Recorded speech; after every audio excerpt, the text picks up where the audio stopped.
Okay, welcome back to the channel everybody. It's Mike Newton down here at Penrith Golf Hub, and this video we're going to talk about wedges and wedge shafts. So recently I've done a review video of the Cleveland zipcore wedge. Very impressive wedge. I did an on-course test, but obviously I did mention in that particular video they do some options as in a wedge fitting cart, and that's what we're going to talk about in this video. We're going to test different wedge shafts. Does it make a difference of the flight, the spin, the control? We're going to talk about that. We're going to test it. We've got TrackMan to measure as always, and we'll deliver you some numbers and some results.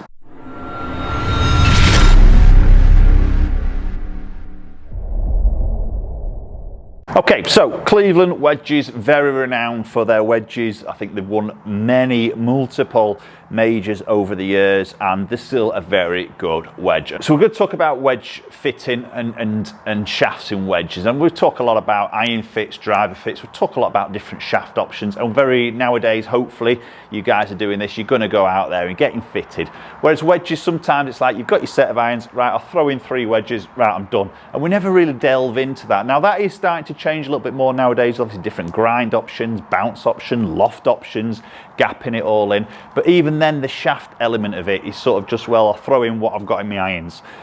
So maybe we might just be interested to see the test now between these different shafts. I've got 4 shafts. There's a lot of shaft options in the Cleveland fitting cart, some graphite options obviously for the very light options, but I've got 4 that I'm going to just test out at different weights. I've got a modus, Nippon modus in a 105, which is a wedge shaft. So 105 roughly equates to sort of grams. I've then got a Dynamic Gold 115 wedge shaft, so a little bit more weight there. And then we've got a KBS High Rev wedge shaft, which is 125 gram area. And then we've got the Dynamic Gold spinner shaft, okay, which is a Pacific wedge shaft.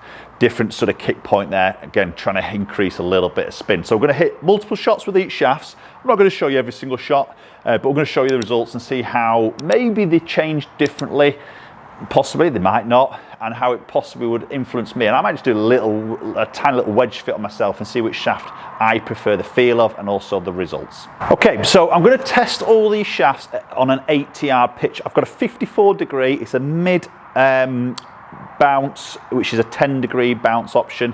54 degree. I'm going to play these on these 80 yards, so it's not a full out shot for me. It's like a sort of smooth 3/4 sort of 54 degree. Just try and keep this test. Obviously you could hit full shots, high shot, strong shots, short shots. There's a lot of options there. I'm going to stick on the 80 yards, and obviously we can see what these shafts maybe perform like. So got TaylorMade TP5 ball, X balls as always. So we've got premium balls, and the reason why I want to do it off a mat, I don't want any influence of grass, debris, dampness, anything like that. Clean club head, clean grooves, clean surface, clean balls, dry golf balls. Trying to keep this test exactly the same. That felt really nice off the club face, to be honest. 76 yards carry, that's not bad, take that. 7,500 spin on that shot. So obviously this is the modus 105 I'm starting off in. So this is the lighter option. Again, it's a preference, it can be a feel.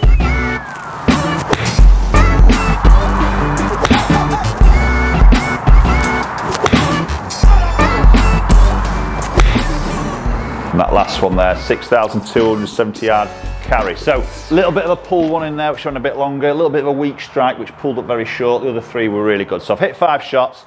I'm going to hit a few more shots. I won't show those on camera, and then we'll move into the next shaft. Okay, 8 shots hit. Let's move into the Dynamic Gold 115.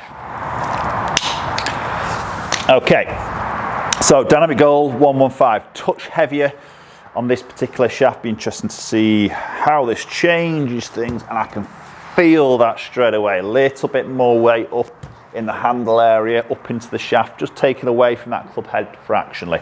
So again, 80 yards.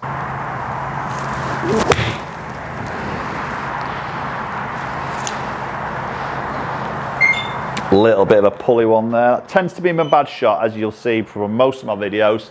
A little bit of a pull can be a little bit of a weak shot for me. That flew a bit further there, as you'd expect from that slight pull.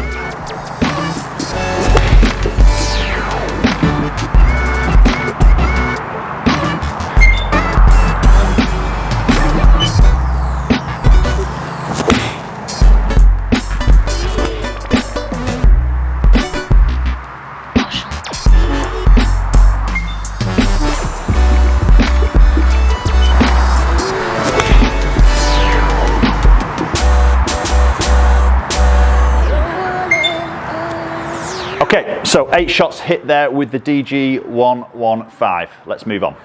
Okay, so we're now gone into the KBS high rev, which is a 125 gram area in the shaft. Now, of course, we've also got flexes here. Now, typically a wedge shaft would always be in stiff, but you have got options to purchase, and obviously through fitting, is to actually drop down into regular, which so softer the shaft tends to pop the ball up a little bit higher, maybe create a little bit more spin. So again, you've got those elements to really sort of dial in as well. But at the moment, I'm looking of trying to increase my consistency there. You see, I've got that pull left. I know a lot of that is to do with me, but sometimes a certain weight to shaft can influence your face control.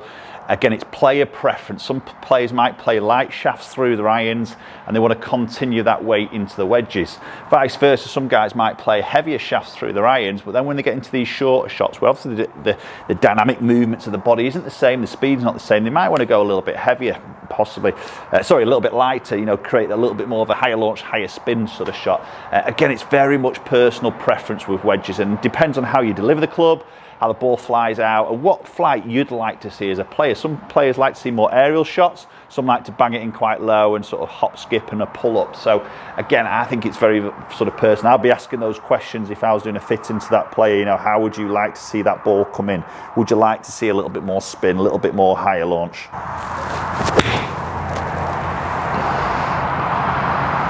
So definitely feeling now a little bit more weight. Feels like I don't have to do a great or as much work in that, and I know I'm only hitting an 80-yard shot, not like I'm really working hard here, but it doesn't feel like I need to do a great deal. I caught that a touch heavy. See how that spin just pulls off there?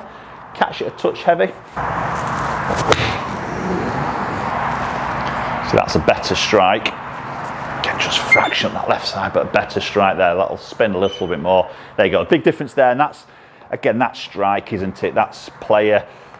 You know, we're always going to have these differences of strikes. I mean, I've got a perfectly flat lie, level lie here, and even there, I'm just moving my strike. I caught the first one a touch heavy. The distance was okay, but the spin wasn't there, was it? So that one there, distance very similar, probably 1.2 yards difference. Those last 2 shots, but completely different spin. So that's going to pull up.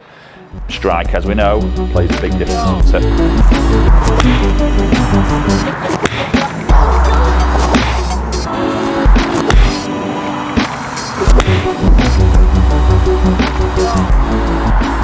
Just that little pull in there.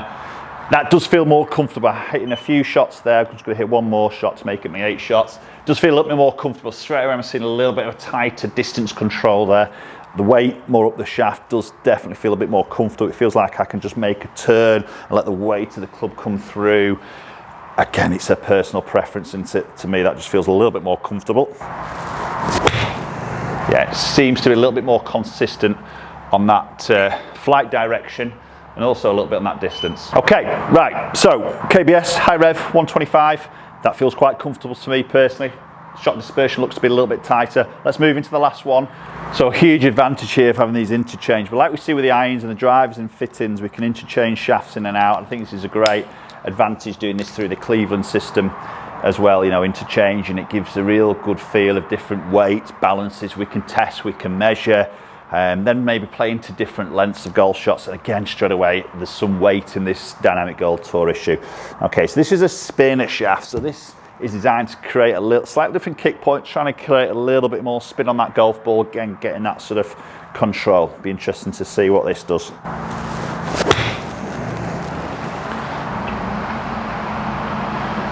Again, feel off the club face, does feel good.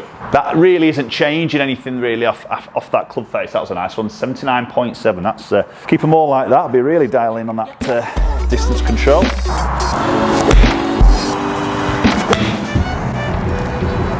That feels really good. Looks straight away though, again, we'll be interested in delve into some numbers when we compare at the end. Looks like a slightly lower flight there, and I've always grown up looking at a pitch. You know, I was always grown up sort of back foot, bang, fire it in low, bounce, bounce, pull. Grew up playing my wedges and pitching like that, so aerial shots seem a little bit strange to my eye, and always sometimes struggle to see that shot and even sort of play that shot. So this is maybe feels a little bit more familiar to me, just slightly lower on that flight. If we can keep that spin up, then I don't mind that. Feels great, feels really good off that club face. Feels like it's got a little bit of control there with a bit of spin. That went a touch further, just Got a little bit strong into that one. The strike was great.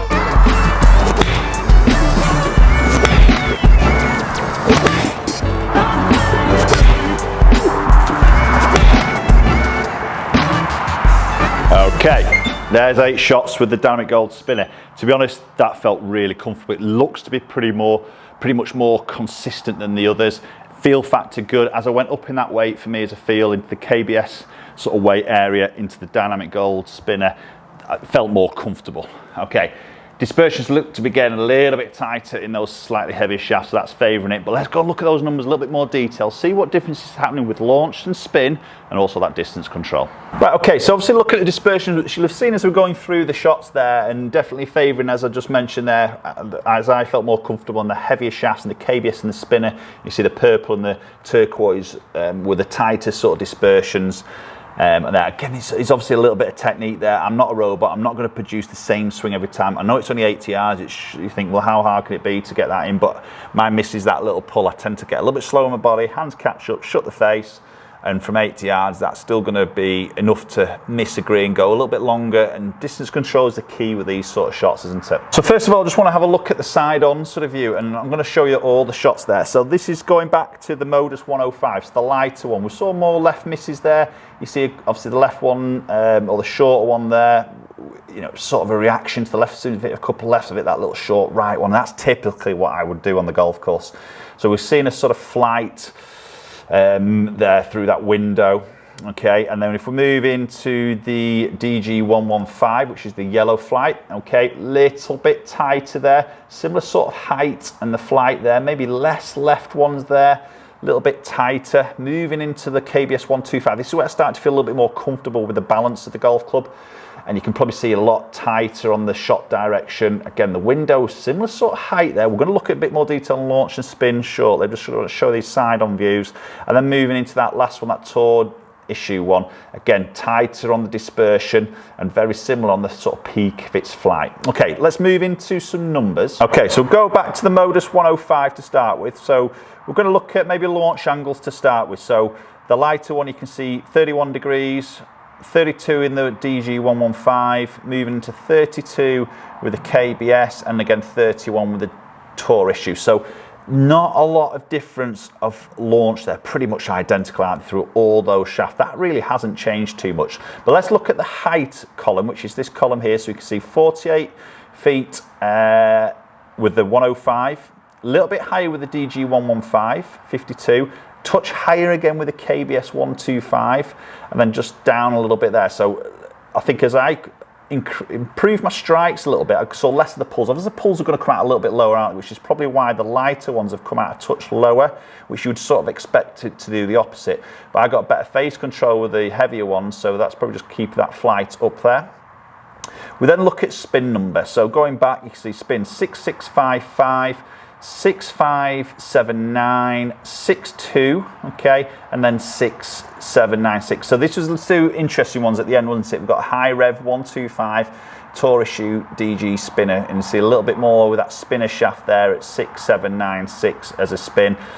I think a lot of these numbers are going to be very much dictated, as we know, through a consistency of strike, a consistency connection, which for me, again, always goes, and I find this a lot with iron fittings, driver fittings. You get that right weight there, the customer or the golfer feels comfortable. They feel like they can hit the similar sort of part of that club face more consistently. That's what's going to create more consistency of spins and stuff like that. Obviously, you can see as I've hit a slightly heavy one, it's pulled a bit of spin off there, but typically all around that sort of 6.5 to 7,100, 200 area there, which I'm sort of happy with. I know I get plenty of stop on those. I don't really need to get a lot more spin on there. It's all about getting, for me, you can see that shot direction control, but also consistency of that strike. And what I feel comfortable with, definitely a heavier shaft for me, felt more comfortable. Okay, so interesting video there, just comparing wedge shafts. And you're probably looking at it thinking, well, there's not a huge amount of difference between those. But obviously as a feel, and you were not going to feel what I've just felt there, the weights made a huge difference to me. In my confidence, the consistency of the strike, a little bit more spin with the Dynamic Gold, the heavier DG, the heavier shaft, which sometimes you think, well, it's going to launch lower and spin lower. I got more consistent strike, felt more confident with that, and hit my distances a little bit better, and created actually a little bit more spin there, didn't I? Okay, and obviously there's a lot more options from these. You know, we've got graphite options in there as well as sort of other steel options. I just wanted to pick 4, just a little bit of different weights there, just to sort of test. But again, it's important to go and get fitted, and if you can find a wedge fitting centre, they'll have these options. As far as I know, I don't think there's any other brand that does the interchangeable heads, so great system there from Cleveland. And I think it's an area where you can really sort of delve in. Again, bounces, lofts, grinds, there's all sorts of options in there. Post your comments down below, let me know your thoughts. If you enjoyed the video, share it around, hit the thumbs up, like it, comment down below as always, and hopefully we'll catch up with you all very soon.